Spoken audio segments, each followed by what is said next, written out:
제가 몇 년 전에 북한 선교와 중국 선교에 대한 부분을 담당을 했었습니다. 그래서 중국에 많이 출장을 다녀왔고, 특별히 북한과 관련해서 북한과 중국의 접경 지역 서쪽 끝에서 동쪽 끝까지 다 다녀보고 여러 가지 경험을 했습니다. 중국과의 접경뿐만 아니라 남한과의 접경 지역도 함께 살펴볼 수 있는 기회들이 있었습니다. 최전방에 가서 인근 부대장과 함께 또 차를 타고 최전방 지역까지 민간인으로 갈 수 있는 최고 높은 곳까지 여러 번 가게 되었습니다. 갈 때마다 주변에 있는 것이 지뢰밭입니다. 집차를 타고 쭉 가다 보면 길을 돌아 가게 되는데, 직진해서 가도 괜찮을 텐데 꼭 돌아서 멀리 돌아갑니다. 왜냐하면 그곳에 지뢰밭이라고 써 있기 때문입니다. 재미있는 것은 그 지뢰밭을 보면서 참 불편하다라는 생각을 들면서, 부자연스럽다라는 생각을 들면서 떠올랐던 성경 구절이 있습니다. 그것이 바로 오늘 본문에 읽었던 요한복음 8장 31절 32절 말씀입니다. 진리가 너희를 자유케 하리라 말씀하고 있습니다. 어떤 사람들이 이렇게 이야기합니다. 그 지뢰밭 가운데 자유로울 수 있다고 하는 것, 네 마음대로 하도록 그냥 풀어놓으면 자유로운 게 아닐까. 자유롭게 막아놓지 말고, 어디 들어가지 마라, 그런 거 방해하지 말고, 이런저런 거 하지 말라고 금지하지 않고 그냥 마음대로 펼쳐놓으면, 자기 옳은 대로 할 수 있으면, 가고 싶은 대로 가면 그게 자유로운 게 아니냐, 그렇게 이야기하는 사람들이 있습니다. 하지만 그 지뢰밭을 지나가면서 다시 한번 생각하게 됩니다. 정말 이렇게 지뢰밭이라고 하는 표시가 있고 안전한 길이 있어서 그 길을 걸어갈 수 있는 것이, 그 길을 달려갈 수 있는 것이 얼마나 다행인가. 정말 이 길 가운데서 자유함을 느낄 수 있구나 생각하게 되었습니다. 지뢰가 어디 있는지 알고 있는 사람에게 문제가 되지 않겠지만, 그것을 모르고 있는 대부분들에게는 위험한 상황이 되어집니다. 오히려 풀어놓는 것이 자유가 되는 것이 아니라 오히려 풀어놓는 것이 더 자유를 침해하게 되는 것입니다. 이런 생각을 해봤습니다. 그 지뢰밭에 들어갈 때 어떻게 하면 자유로울 수 있을까? 첫 번째는 아예 다 막아놓고 들어가지 못하게 하는 겁니다. 아예 전체를 다, 여기는 지뢰가 있을 수 있는 곳이니까 위험하니까 건드리지 마라, 아예 근처도 가지 마라, 그래서 전체 지역을 다 막아놓고 아무도 못 들어가게 하는 것입니다. 그러면 지뢰가 터질 일도 없고 안전하다라고 이야기할 수 있습니다. 두 번째 방법은 지뢰가 어디 있는지 스스로 발견할 수 있도록 훈련시키는 겁니다. 그래서 이것이 지뢰구나 아니구나 분별할 수 있도록 필요하다면 지뢰를 탐지할 수 있는 그런 장비를 주는 겁니다. 그래서 알아서 피해갈 수 있도록 자유로울 수 있을까요? 또 다른 방법은 방폭복을 입혀주는 것입니다. 무슨 얘기냐면, 지뢰가 터져도 괜찮을 수 있는, 폭발물이 터져도 별로 피해 입지 않을 수 있도록 그 두꺼운 옷을 입히는 것입니다. 미군에서 사용하고 있는 방폭복 최대 장비를 사용하면 45kg 정도 된다고 합니다. 그것을 입혀서 자유롭게 돌아다니라고. 아니면 미군이 사용하고 있는 MRAP라고 하는 지뢰 방어 차량이 있습니다. 일반 험비 같은 차량이 아니라 밑에서 지뢰가 터져도 차가 견딜 수 있도록 만들어 놓은, 그 안에 있는 사람들은 보호될 수 있도록 만들어 놓은 그런 차량입니다. 그 차를 타고 다니면 그래도 지뢰밭 다닐 때 자유롭게 다닐 수 있을 것 같습니다. 또 한 가지 생각했던 방법은 아예 지뢰를 다 터뜨려 버리는 겁니다. 지뢰를 제거하는 그런 탱크들이 있습니다. 지난 7월 9일에 현대 로템이라고 하는 회사가 이런 발표를 했습니다. 장애물 개척 전차라고 하는 것을 개발했다라고 이야기했습니다. 지뢰 제거할 수 있는 전차를 개발해서 실제로 납품하기 시작했다라고 이야기합니다. 그 탱크가 지나가면서 그 앞에 있는 지뢰들을 다 제거하는 것입니다. 그 지뢰를 다 터뜨리고 나면 안전하게 다닐 수 있을 것입니다. 현 시대를 절대적인 기준이 없는 시대라고 이야기합니다. 어느 것이 옳은 것이다, 그것을 다른 사람에게 강요할 수 없다라고 이야기합니다. 내가 옳다고 하는 건, 내가 기준이라고 하는 건, 내가 바르다고 하는 것, 그것을 다른 사람에게 강요할 수 없다. 다 누구나가 자기가 나름대로의 진리를 가지고 있고 나름대로 옳다고 하는 것을 가지고 있기 때문에 그것을 강요할 수 없고 그것을 방해할 수 없다라고 이야기합니다. 그래서 누구나가 자기가 원하는 대로 살아갈 수 있도록 해야 된다라고 이야기합니다.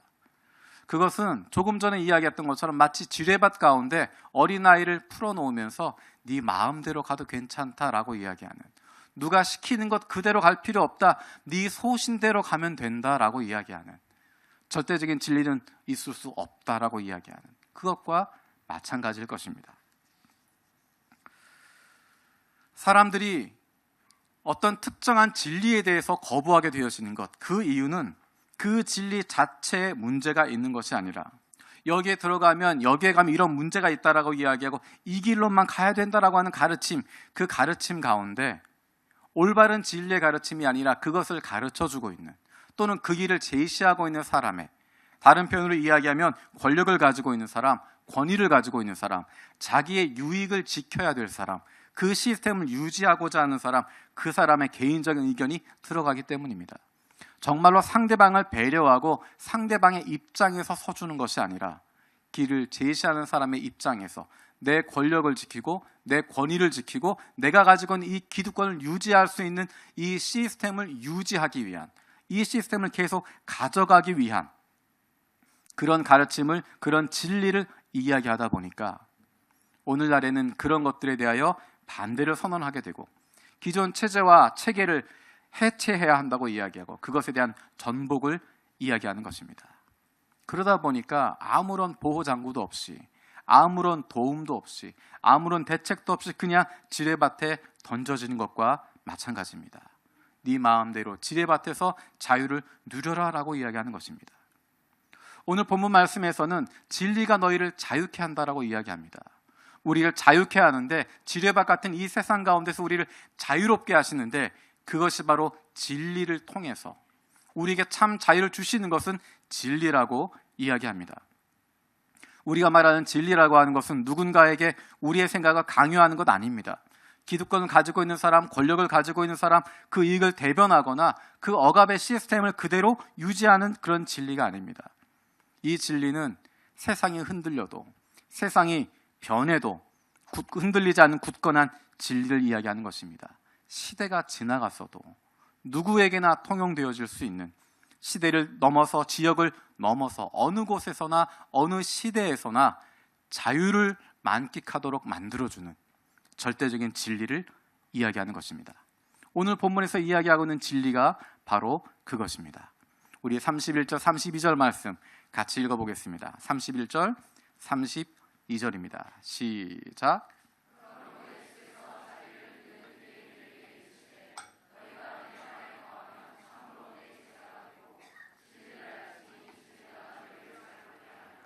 진리가 너희를 자유롭게 하리라 라고 이야기합니다.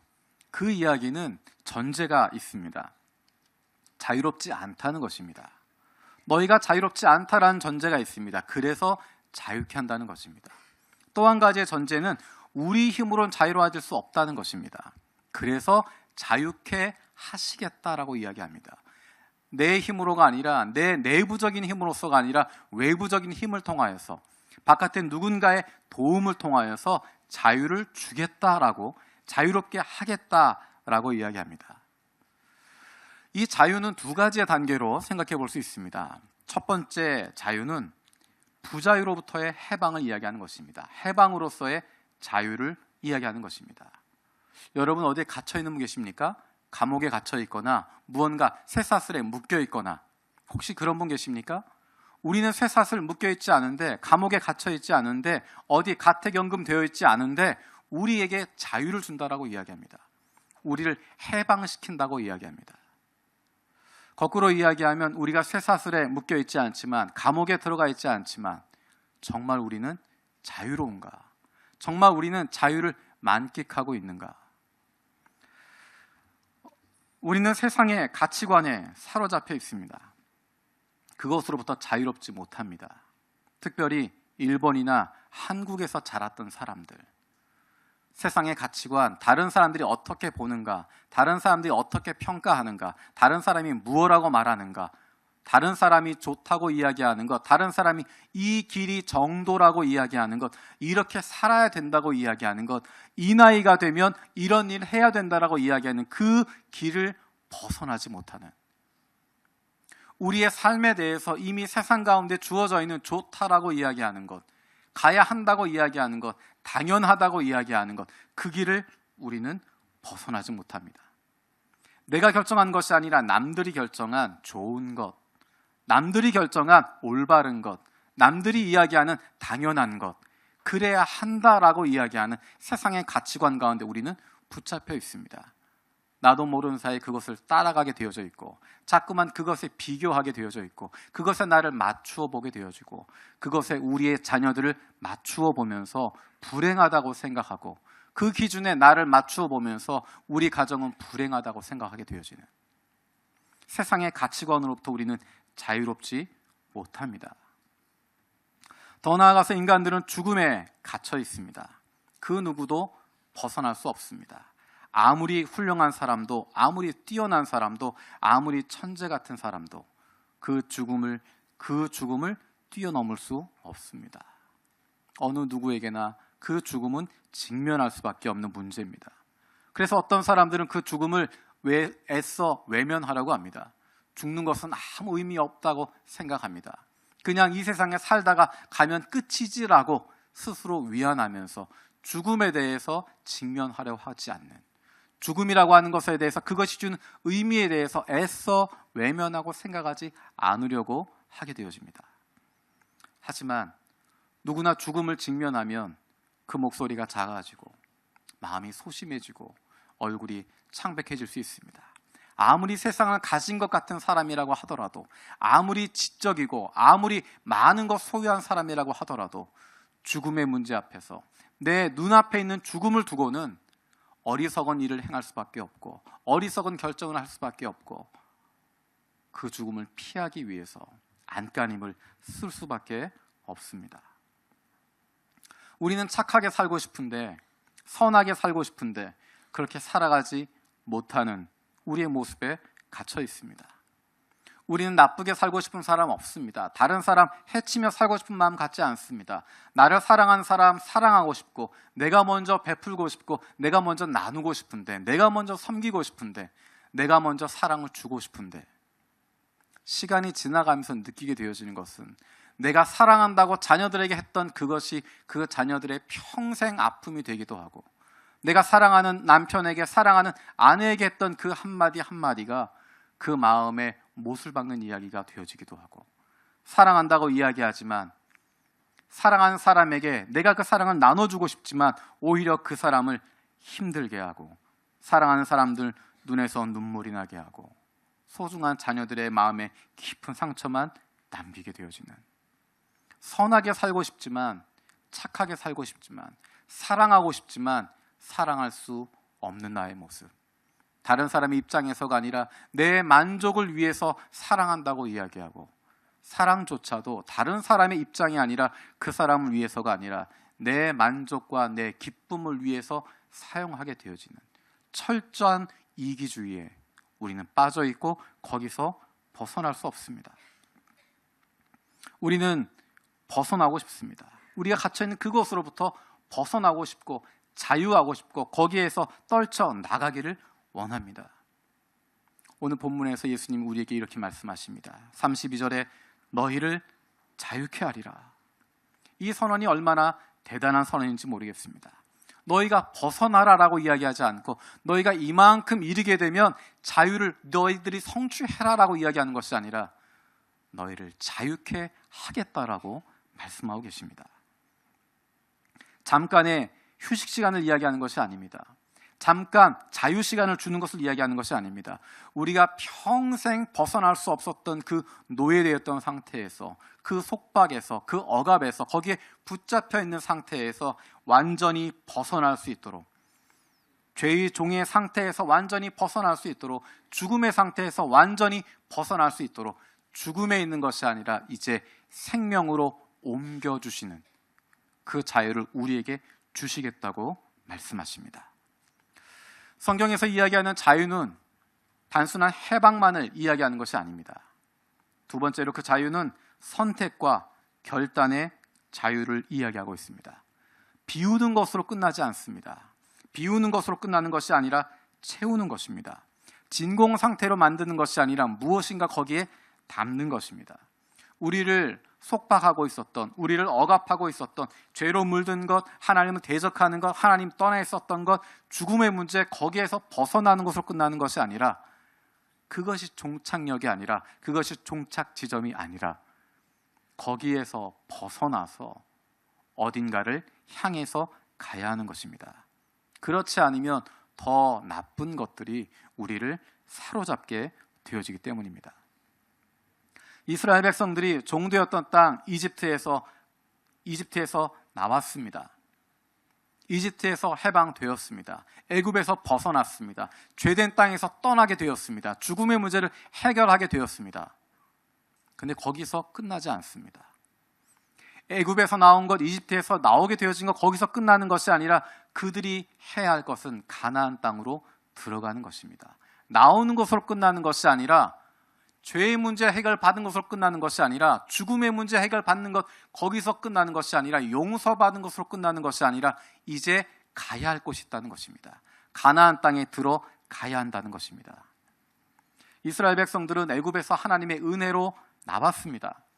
그런데 가나안 땅에 들어가지 않고, 하나님이 약속하신 그 땅에 들어가지 않고 중간에 다른 길로 헤매게 됩니다. 하나님을 신뢰하지 않았기 때문입니다. 그분이 이집트에서 건져내시는 것, 그것은 알았지만, 그것은 경험했지만, 앞으로 그들의 삶을 인도하실 하나님에 대한 신뢰가 없었기 때문에, 하나님이 그들과 함께하면 얼마나 그들이 큰 일을 감당할 수 있는지 깨닫지 못했기 때문에, 하나님의 능력이 아니라 내 힘만 바라보면서, 하나님의 관점이 아니라, 하나님이 어떻게 말씀하시는 것이 아니라, 내가 보기에는, 우리가 생각하기에는, 내 판단에는, 내 기준에는 이라고 이야기하면서 하나님이 약속하신 가나안 땅 들어가는 것을 거부했습니다. 하나님을 신뢰할 수 있어야 그분이 가라고 하는 곳에 들어갈 수 있습니다. 하나님이 어떤 분인지를 알아가고 있어야, 그래야 우리는 그리스도인으로서의 자유로운 삶을 마음껏 누리게 되어지는 것입니다. 그러면 어떻게 하면 이 자유를 누릴 수 있을까? 우리 32절 말씀 같이 읽어보겠습니다.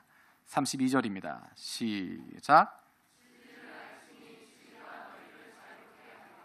진리를 알지니 진리가 너희를 자유케 하리라. 진리를 알면 자연스럽게 따라온다는 것입니다. 진리를 알면 자연스럽게 그 자유함이 따라온다는 것입니다. 당연한 결과로 온다는 것입니다. 그럼 그 진리를 안다는 것이 어떤 것일까? 어떻게 하면 그 진리를 알게 될까? 우리 31절 말씀 같이 읽어보겠습니다. 시작.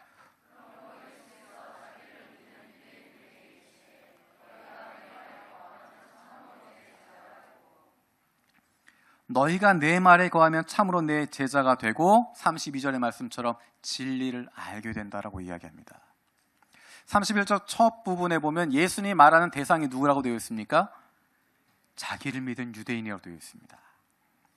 이 뒷부분에 보면 다시 유대인이라는 표현이 등장합니다. 앞에도 유대인이라는 표현이 등장합니다. 요한복음에서 유대인이라고 하는 표현을 쓰는 것은 대부분 예수님과 반대되는 입장에 있는 사람들입니다.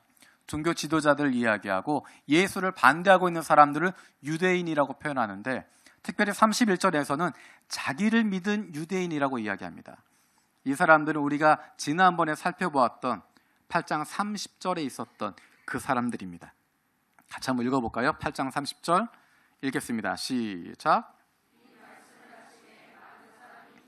이 말씀을 하시며 많은 사람이 믿더라. 그 사람들을 향해서 예수님이 말씀하고 계십니다. 그 사람들은 예수님이 누구인지 잘 몰랐습니다.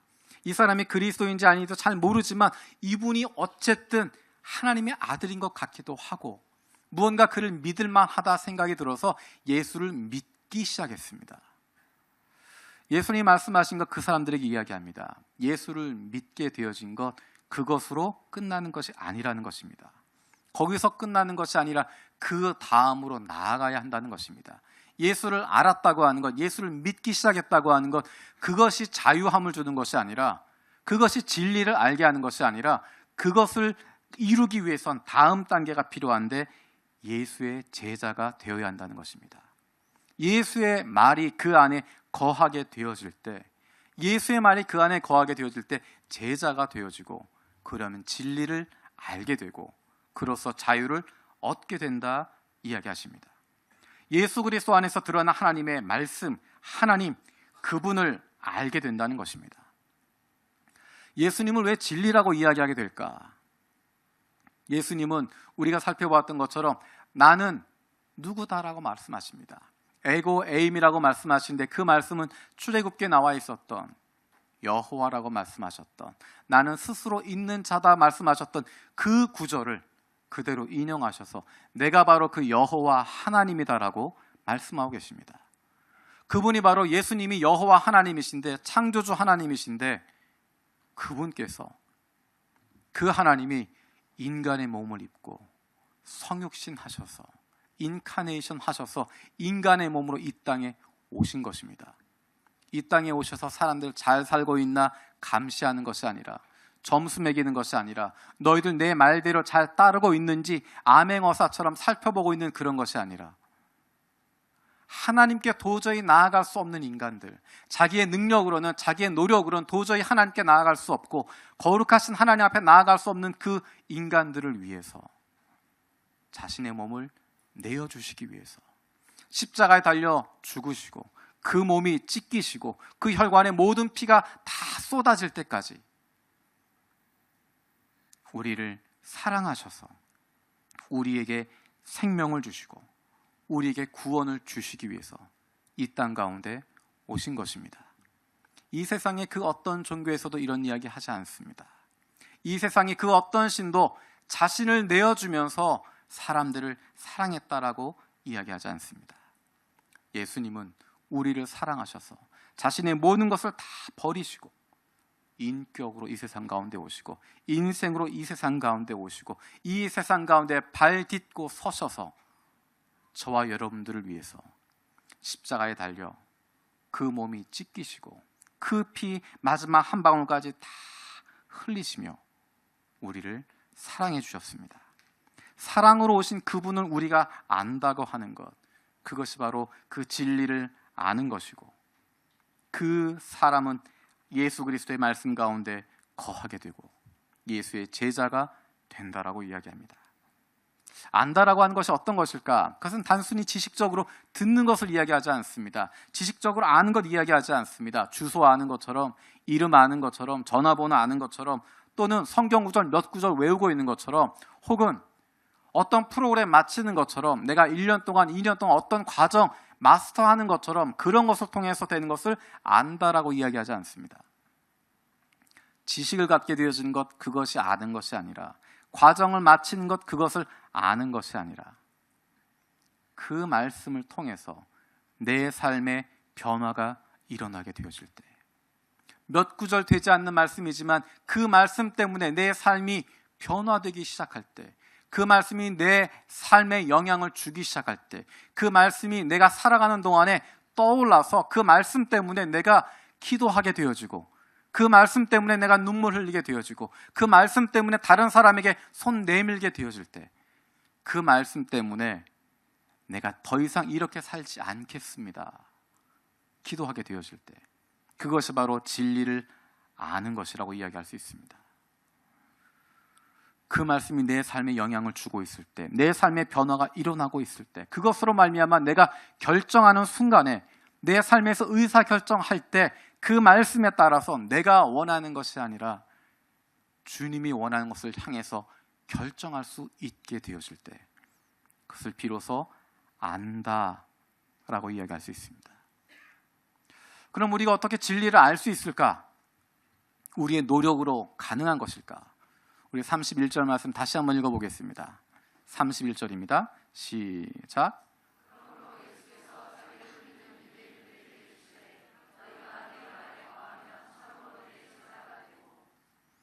너희가 내 말에 거하면 참으로 내 제자가 된다라고 이야기합니다. 너희가 나의 말에 거하면 너희는 나의 참 제자가 된다.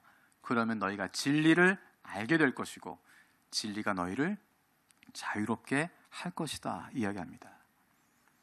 너희가 나의 말에 거하면, 나의 말에 머물러 있으면. 이와 비슷한 표현이 요한복음 15장 포도나무 이야기에 나와 있습니다. 포도나무 가지가 어떻게 열매를 맺을 수 있을까? 포도나무 가지가 어떻게 하면 많은 열매를 맺을 수 있을까? 자기가 나는 좋은 나무야, 좋은 나무야 스스로 자기 확신을 준다고 될 수 있을까요?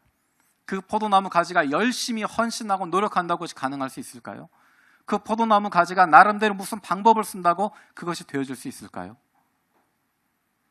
포도나무 가지가 열매를 맺을 수 있는 방법은, 좋은 열매를 맺을 수 있는 방법은 단 한 가지입니다. 포도나무에 붙어 있는 것입니다.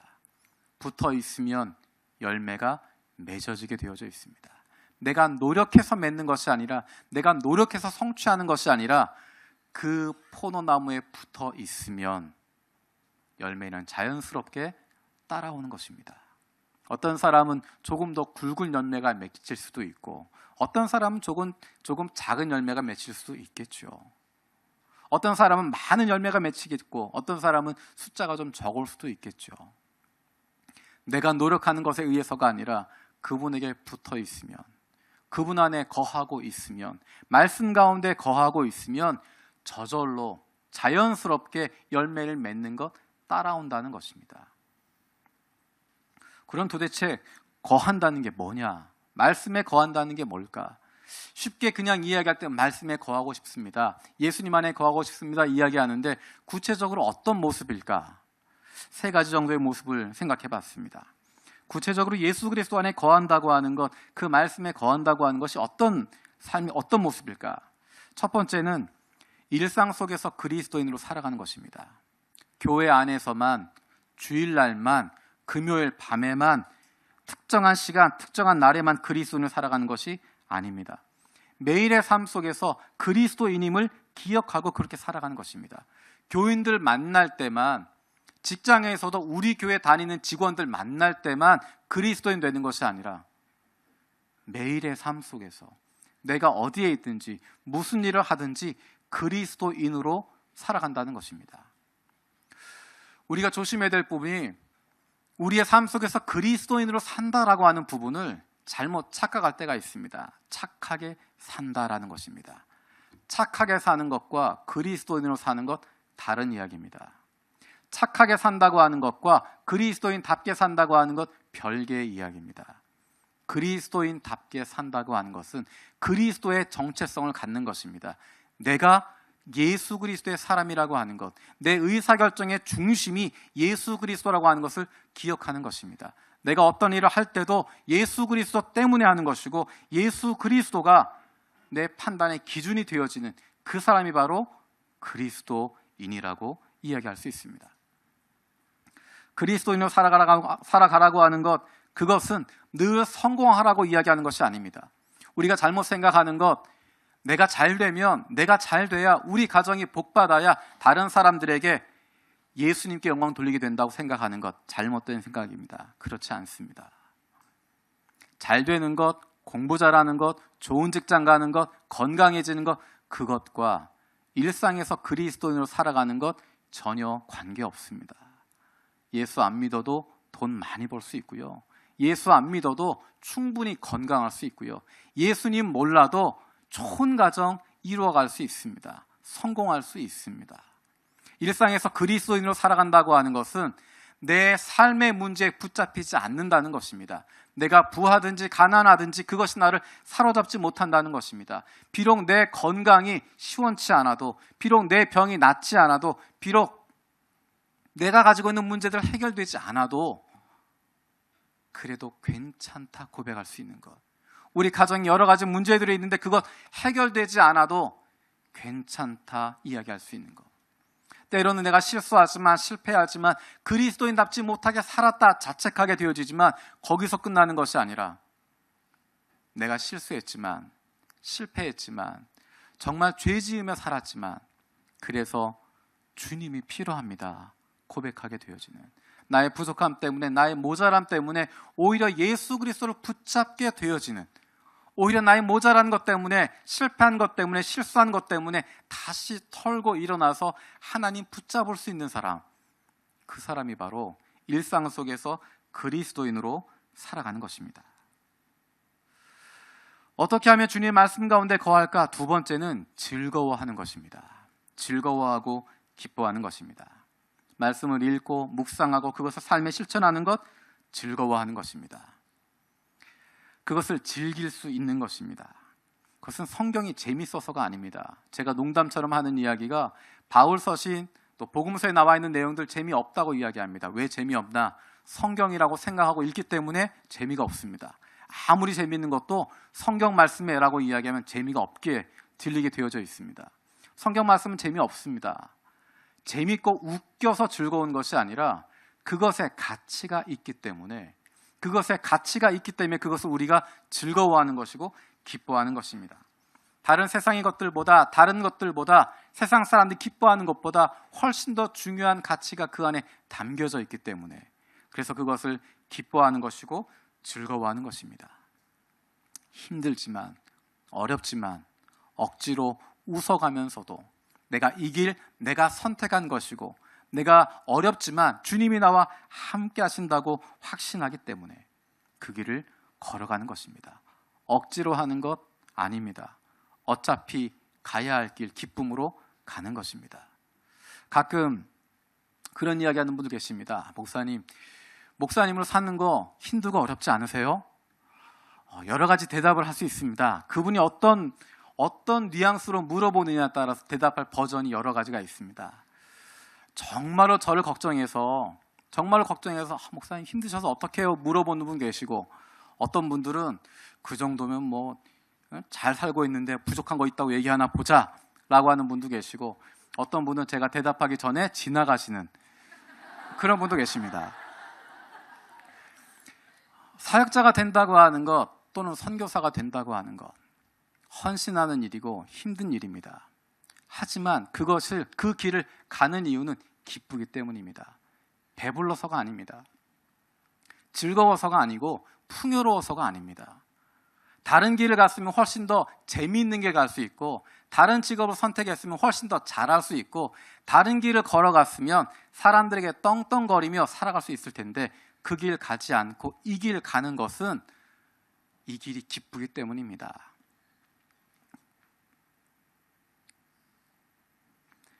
행복하기 때문에 가는 겁니다. 여러분이 예수 믿는다고 하는 것 힘들고 어렵다고 생각하지 마십시오. 예수 믿는 것이 다른 사람이 보기에 불쌍해 보일 수 있고 한심해 보일 수 있고 네 맘대로 살지 못하냐라고 이야기할 수 있지만, 우리는 그렇게 생각하지 않습니다. 이 길 가는 것이 기쁜 것이고 내가 선택한 것이고 이 길이 생명의 길이기 때문에 기쁨을 가지고 즐거워하며 가는 것입니다.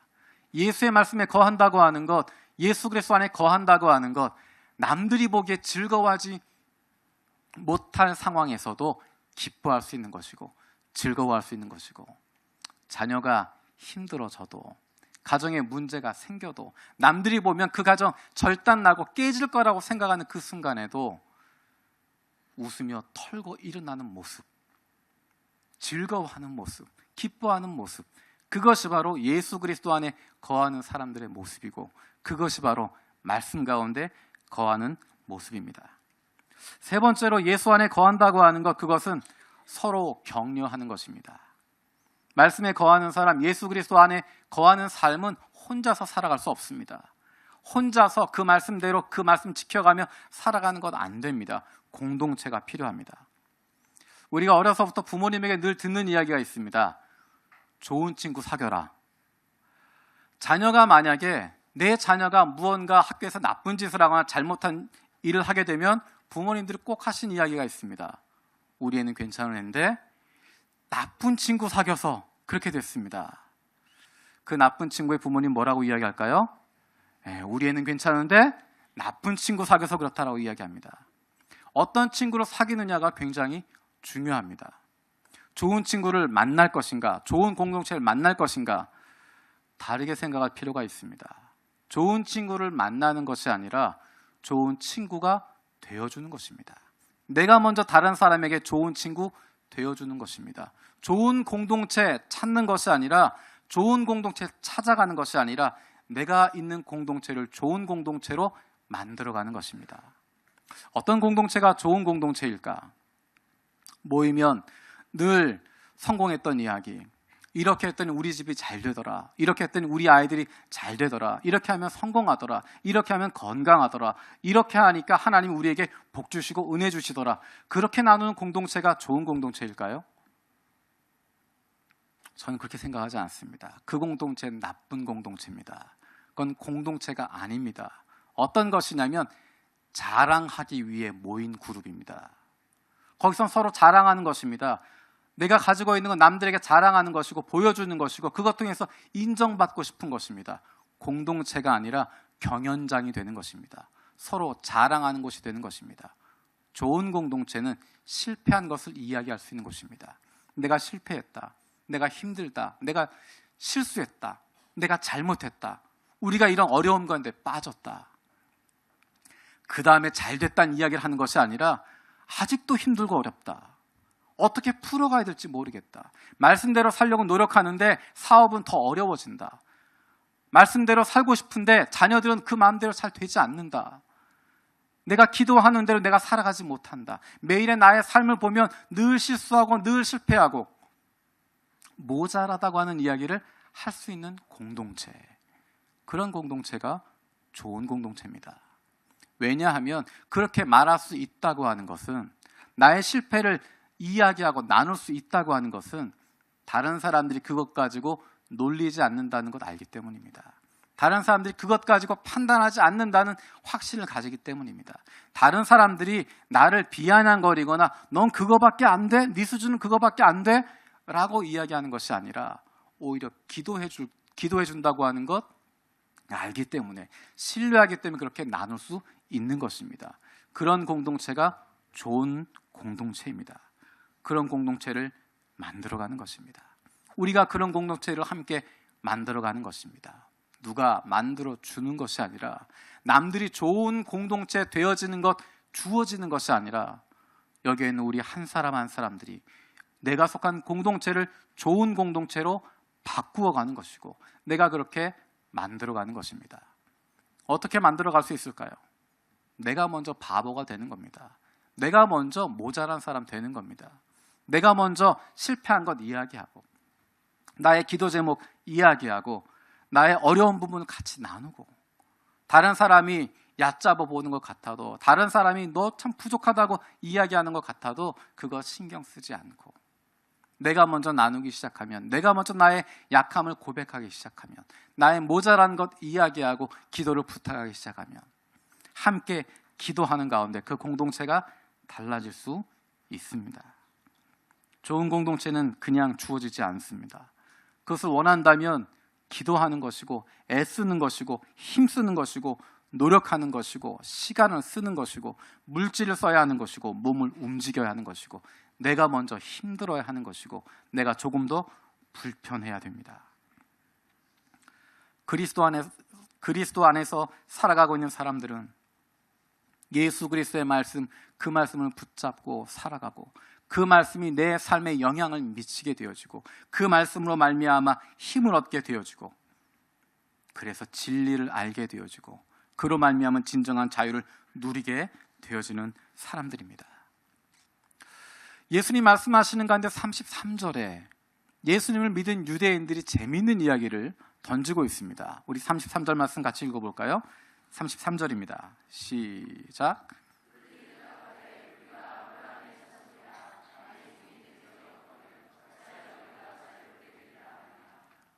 예수님께서 너희를 자유케 하리라 라고 이야기했더니 그 유대인들이 이야기합니다. 우리는 종된 적 없었다라고 이야기합니다. 우리는 아브라함의 자손이고 한 번도 종된 적이 없는데 우리가 무슨 자유가 필요하냐라고 이야기합니다. 역사를 조금 아시는 분들은 생각하실 겁니다. 예수님 당시에 이 유대 땅은 누가 다스리고 있었나요? 로마가 다스리고 있었습니다. 로마의 식민지였습니다. 유대 땅은, 유대인들은 로마의 식민지 가운데 있었고, 그들이 애쓰고 수고한 돈, 세금을 로마에 바치는 것입니다.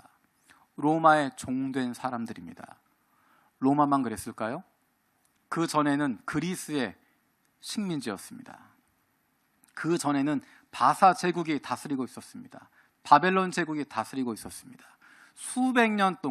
지난 수백 년 동안 그 땅은 단 100년을 제외한 나머지의 모든 시간 동안은 누군가의 지배를 받게 되어지고 누군가 다른 세상 왕을 섬길 수밖에 없는 남의 종된 삶을 살아왔던 사람들입니다. 그런데 오늘 뭐라고 이야기하냐면 우리는 자유자였다라고 이야기합니다. 남의 종된 적이 없었다라는 것입니다.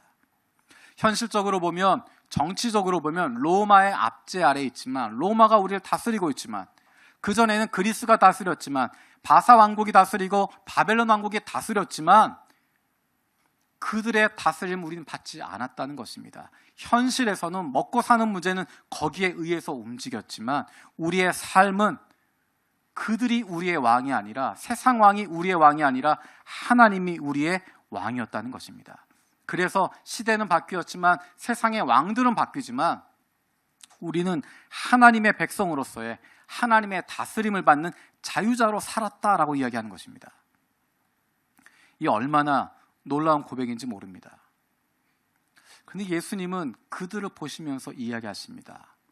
너희들 말이 맞은데, 너희들이 로마의 압제, 그리스, 바사, 바벨론 그 땅에 속한 것이 아니라 하나님께 속한 사람으로, 하나님의 통치를 받는 사람으로 자유자로 살았다라고 이야기하는데, 그것은 불완전한 자유라고 하는 것 이야기하고 있습니다.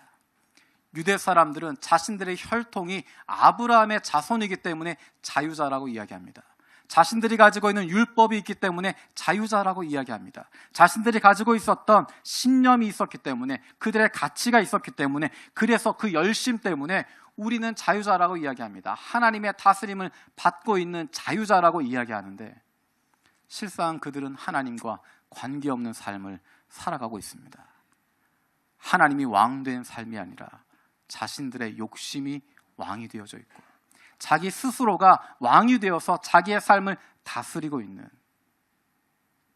하나님의 이름은 그저 간판처럼 걸어만 두고 있는, 하나님의 이름이라는 핑계를 가지고 자기의 욕망을 채우려고 하는, 자기의 꿈을 이루려고 하는, 자기가 주인 되어져 있는, 자기 자신이 왕 되어져 있는 삶을 사는 사람들이었습니다. 그들에게 예수님께서 말씀하십니다. 참 자유자가 되어지는 것, 혈통으로 되는 것 아니다.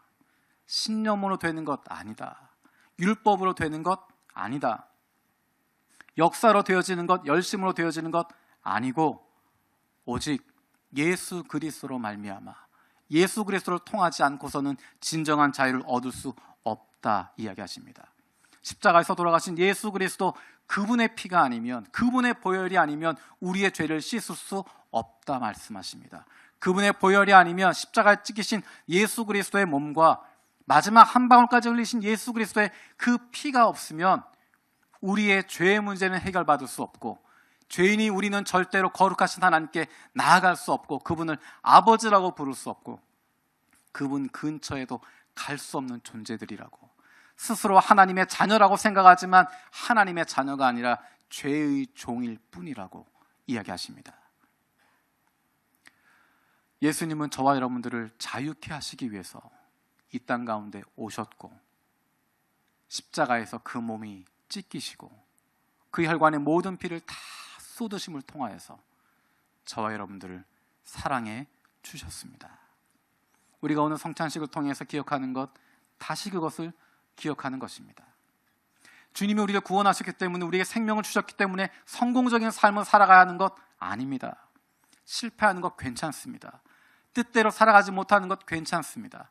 기억해야 할 것은, 내가 성공적이지 못하지만, 말씀대로 살아가지 못하기도 하지만, 연약한 모습 가지고 있지만, 그럼에도 불구하고 하나님 우리를 사랑하고 계시고, 우리를 기다리고 계시고, 우리의 손을 붙잡고 계시고, 우리가 하나님의 자녀가 되었다고 하는 것, 그것은 절대로 끊어지지 않는다는 것입니다. 예수 그리스도의 십자가를 통하여서, 예수 그리스도의 몸과 예수 그리스도의 피를 통하여서 우리가 하나님의 자녀가 되었고, 내 능력이 아니라, 내 자격이 아니라, 내 헌신이나 내 열심이나 내 성공 때문이 아니라 나를 위해서 찢기신 예수 그리스도, 그분 때문에 내가 구원받았다고 하는 것, 그것을 다시 한번 기억할 수 있는, 그래서 매일의 삶 속에서, 우리의 일상 속에서 내가 그리스도로 말미암아 살았습니다. 나를 살리신 분이 바로 주님이십니다. 날마다 고백하며 그 가운데 기쁨으로 살아갈 수 있는 저 여러분들 되어지기 원합니다. 기도하겠습니다. 살아계신 아버지 하나님, 감사드립니다. 주님께서 우리와 함께 하시고 우리를 구원해 주신 것 감사드립니다. 우리는 예수 그리스도로 말미암아 자유함을 얻게 되었고 예수 그리스도로 말미암아 구원받았음을 다시 한번 기억합니다. 때로는 실수하기도 하고 때로는 실패하기도 하고 부족한 모습으로 살아가고 있지만 우리의 열심이나 우리의 성공이나 우리의 모습과 관계없이 주님이 우리를 사랑하시고 우리를 구원하신 것 기억합니다. 날마다 그 은혜 가운데 살아가는 저희들 되게 하여 주시옵소서. 감사드렸고 예수 그리스도의 이름으로 기도드립니다. 아멘.